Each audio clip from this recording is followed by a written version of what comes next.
To my darling Madge. My darling, I hope this letter finds you fit and well. When I left you, I felt terrible. I felt like running after you on the train. I was in a daze thinking of you, but it won't be long until we see each other again. On Saturday, we got inoculated. And then were issued with our uniform. 2 battle dresses, 1 overcoat, latest fashion, big lapels and high collar, 1 pair of heavy boots and a cocked hat that hangs on the side of my head. You should see me. I look like a real soldier now, but I don't feel like one. We had our first gunnery lesson yesterday. We were out in the fields for 2 hours pretending to fire guns. Then we were put in a gas chamber to test our gas masks, and they worked very well. So you hold on to yours, but I don't suppose you'll ever have to use it. I hope that you're not worrying about the war. It really looks worse than it is. It won't be long until it's all over, and we can be married. And I will love you, darling, until we're a pair of old grannies and granddads. Wishing you, my darling, the sweetest dreams and kisses in the world. From your ever-loving sweetheart, George. I totally adore and love you.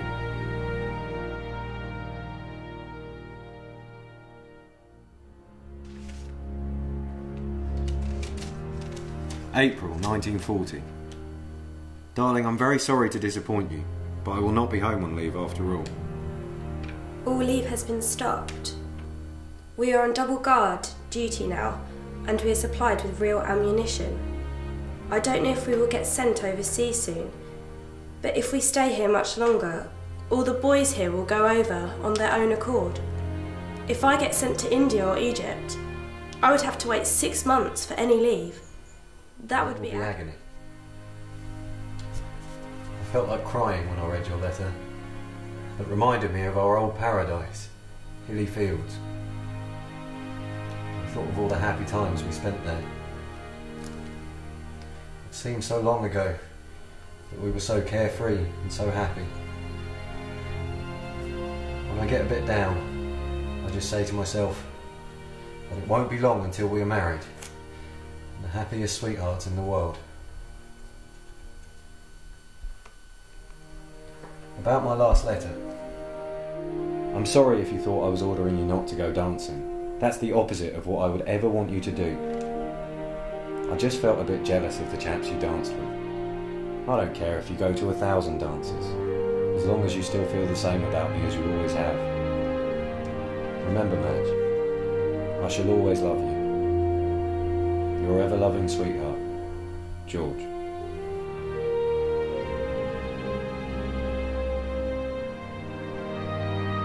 February 1941. My darling George, just a note to let you know how I spent the weekend. After helping Mum with the housework and shopping on Saturday, I went to Rivoli with Sister Nora to see a musical show. It was lovely, George, and do you know that they sang my favourite song, Begin the Begin, and hearing it made me cry just a little. It was a blackout on the way home, and as usual we had a laugh, as we heard everyone apologising as they bumped into each other in the darkness. It's funny how you get used to dodging lampposts and walls in the pitch black. On Sunday, we were listening to Vera Lynn, singing on the wireless when the sirens went off, the first time in ages. The kids jumped out of bed and thought it was a right lark rushing around looking for coats and gas masks. Poor little Billy was clutching his kitten, shaking from head to foot, but Brother Ron took him by the hand, and off we went down to the shelter. We heard the guns banging away, but fortunately no bombs dropped. The all clear went an hour later, and we went back home. The kids were excited after their adventure. All my love, as always, Madge. Remember, George, V for victory.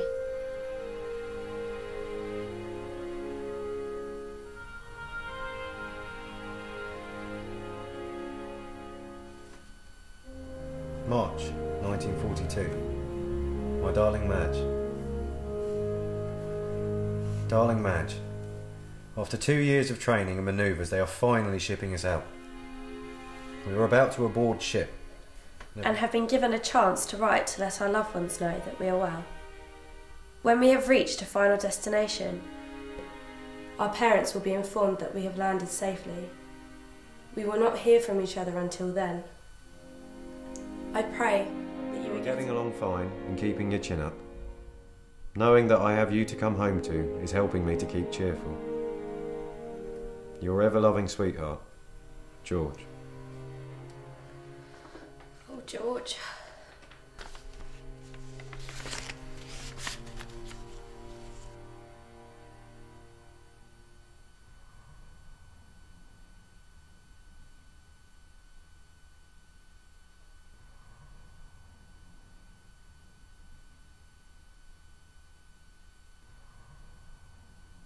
"29th of May, 1942. My darling Madge, we have left Madagascar and are on our way to a secret destination. In my next letter I expect I shall be able to let you know where we are, but at present it remains a secret. I'm so sorry that you are receiving so few letters from me, but we were at sea for so long. It is nearly 3 months since I got a letter, and it is enough to drive a man crazy not knowing how his loved ones are. I wonder if you are still at home, or if you are working away from London. I am expecting lots of news when I receive your first letter. I'm so glad finally to be off the ship. Remember, I love you, and I am always thinking of you. Cheerio for now. Keep smiling, and God bless you. From your ever-loving sweetheart, George." 29th of May, 1942. Landed in Bombay. Another man was buried at sea yesterday, and yet another 2 men died. There are over 300 men still sick from the disease, and we are puzzled as to what the disease is.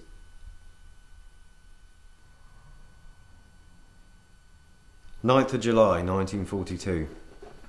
I received letters for the first time in 4 months since I left home. I think of everything I've seen in that time. Half-starved, half-naked locals washing in rivers alongside skeletal buffalo. Ghastly sights of people living in mud huts not fit for dogs. Troops are dying from black water fever. Men are made to stand to attention for hours, and many faint with heat and exhaustion. I know where men can go crazy. I've had headaches and pains in my ribs and back for 4 days. We have travelled up to 120 miles a day with temperatures 112 degrees in the shade. We wash in rainwater, and the ants are having a fine time with my skin. I am aching and itching all over.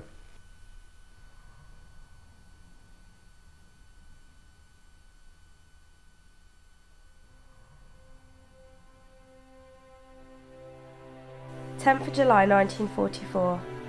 To my darling George, how are you, darling? I was very excited this weekend because Mum and little brother Billy were evacuated here to Worcester.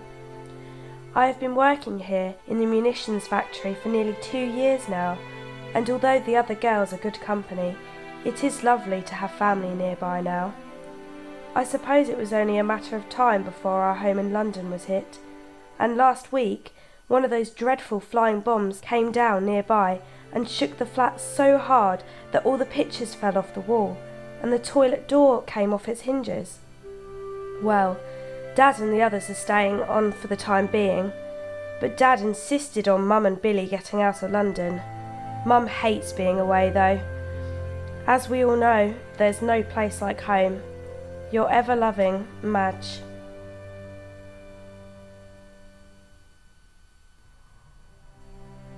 "25th of July, 1944. Hello, darling. Madge, if you only knew how I felt about you. Oh well. We're apart, and no words can express my feelings to you. I'm now lying in my old bed with my mosquito net put up around me. The sun is just fading out of sight, like a ball of fire slowly dropping into a deep blue rippling pool. Darling, it is lovely, beautiful. Yet all I do is watch and think. Think of you, and I can't have you. Why can't I have you, dearest one? What a crazy war this is. But they can't steal you from my dreams. At times I dream that we are married, really man and wife, and how lovely it is. But then I wake up, and my heart sinks back to its right place again. On parade, details, guard duty. When is this all going to end? How much longer are we going to be apart? Well, maybe it won't be much longer. So we shall have to keep on thinking and dreaming just a little longer. It breaks my heart when I learn that the Jerrys have sent over more of those flying bombs. It must be terrifying for the poor kids and their mothers. They are certainly getting the worst of this war. Jerry don't fight to kill men. He aimed at our hearts and our mothers' hearts. But I know whose heart will break first. We can hit harder than him, and believe me, we are fed up with the mass slaughter of women and kids. Do you think like I do, of the old gang from Hilly Fields, and wonder where they all are? All over the world, aren't they? But it won't be long until we are all back, and everything will be back to normal again. Darling, I love you. Yours ever, George.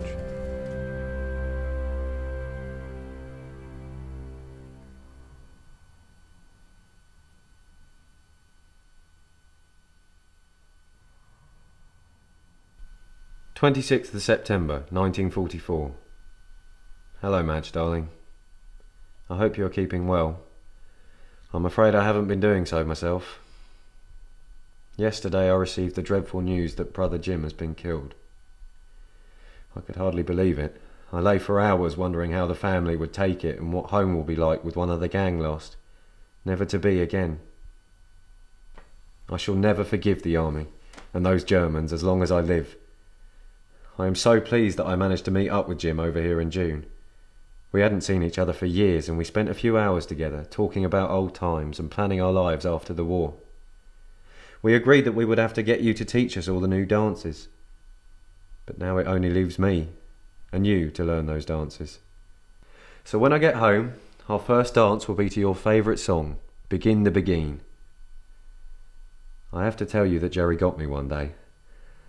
It happened when we were moving up with the infantry to take some hills that Jerry seemed to like. We had walked for 2 miles when Jerry opened up with everything he had. Shells, mortars, machine guns and rifles were spitting at us. Jerry had us trapped for 2.5 hours. I was laying flat on my face just in front of my pal Willie. The screaming and screeching of the shells as they got nearer made me clench my teeth and grip God's earth with closed eyes, muttering a little prayer. The shrapnel and clods of earth came flying in all directions over our heads. I could hear an occasional groan or a moan nearby. I looked at my pal Willie and saw a bead of sweat on his face, and then I noticed I was the same. A cold sweat had come over me, and I wondered at that moment what it would be like to die. I pictured all the folk at home while we lay there at Jerry's mercy. The machine guns were spitting their hot lead like raindrops. Then something hit me.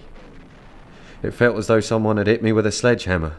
Then Willie was by my side asking where I'd been hit. "On the backside," I replied. What a place to be hit. The next day they managed to get a jeep out to us. We lost 12 chaps that night, and many more were injured. Still, we captured Rome. Cheerio, my darling. Keep smiling. I love you with all my heart. George.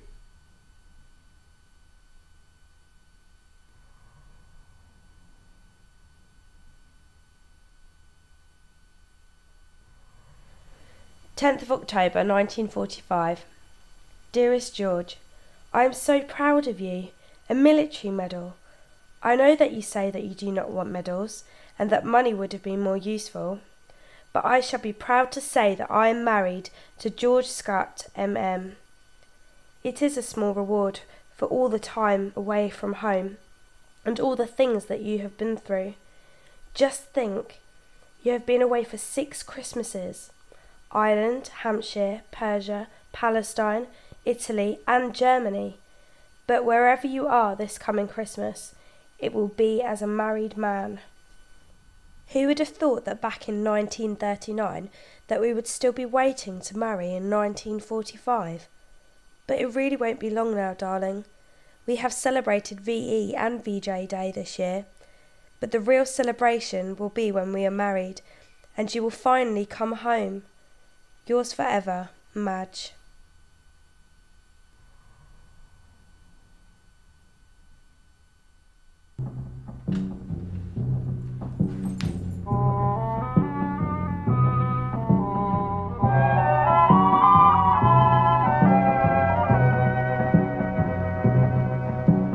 When they begin